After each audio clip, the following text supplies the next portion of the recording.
I'm Professor Tony Diaz, Librotraficante. This is Nuestra Palabra, Latinos Having Their Say. Our poet of the week is Texas Poet Laureate ire'ne Lara Silva with her book, The Eaters of Flowers. And right now we want to tell people all about the insides of the book, the guts, el corazón, because we definitely want them to take advantage of this chance to get a signed copy, to learn more about you. And we want them to understand why this would form a wonderful part of their family library, community library, or underground library.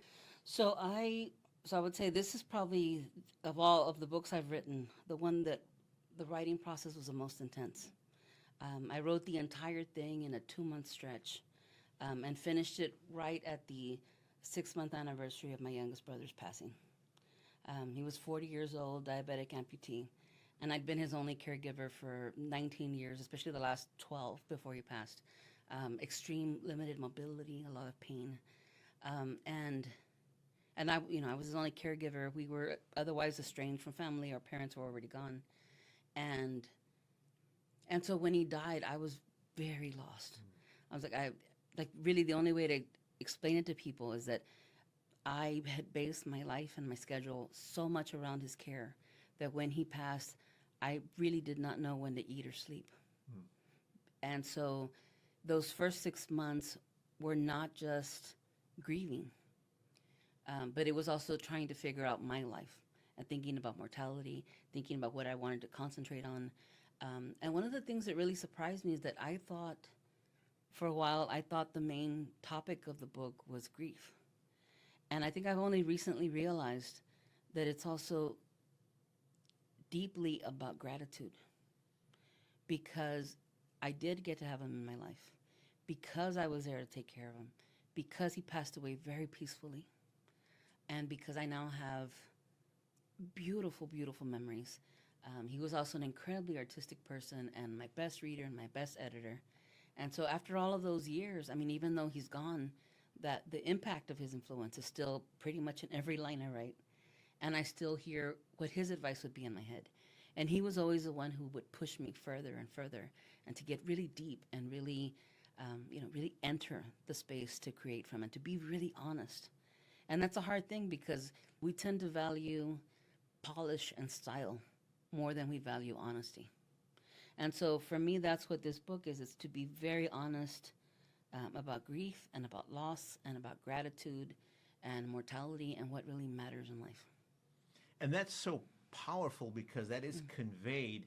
At the same time, you still had to think about structure, how many poems, which comes next. There's drawings, there's a wonderful painting on the cover. Yes. Tell folks a little about those very quotidian aspects and how you balanced just the sheer emotion. And I imagine that Act 2 helped you come to terms with the loss. Very much so. I mean, so I found myself, I don't know other people, I found myself repeating myself to friends as I was trying to figure these thoughts out. And I finally realized, well, I can either continue to make my friends crazy by telling them the same thing again, or I can shape this and refine this and concentrate it into the form of a poem. And for me, that's always what poetry has been. I go, since I'm writing in different genres, I go to poetry when I'm trying to figure things out that are important in my life, especially in my personal life and in my emotions. That's what poetry is for, as far as I'm concerned. So it made sense to try to take those very intense emotions, that intense experience of grieving, and to shape it into poetry. Because so much of it is about what does the vessel look like? What is the form of it? How is this going to play? And at this point, I mean, this is my 5th collection of poetry. There's also something that happens when you go from writing poems individually to, I don't know, somewhere around the 3rd book, it became evident to me that I'm writing books. Like, yes, I'm writing individual poems, but I already know that it's going to go into a shape that's going to be a book. And so for me, it felt very natural. I'm like, all of these are going to fit in this space, and this is how they're going to fit. And then you leave a lot of room to see what happens, as you're going through. And so that happened. One of the big things, though, was the cover image. The cover image is a painting by Octavio Quintanilla called Puño de Flores.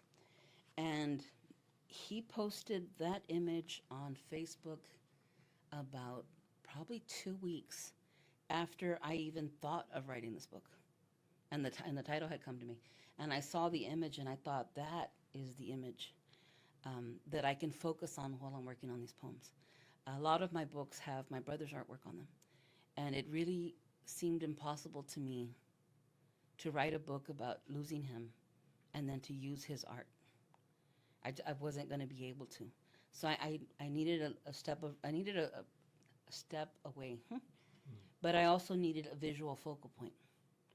And that's what this work provided for me, and Octavio kindly said I could use it for the cover. And then there's one poem in the book that is also referring to that cover. That's beautiful, because then it all comes together full all does. circle.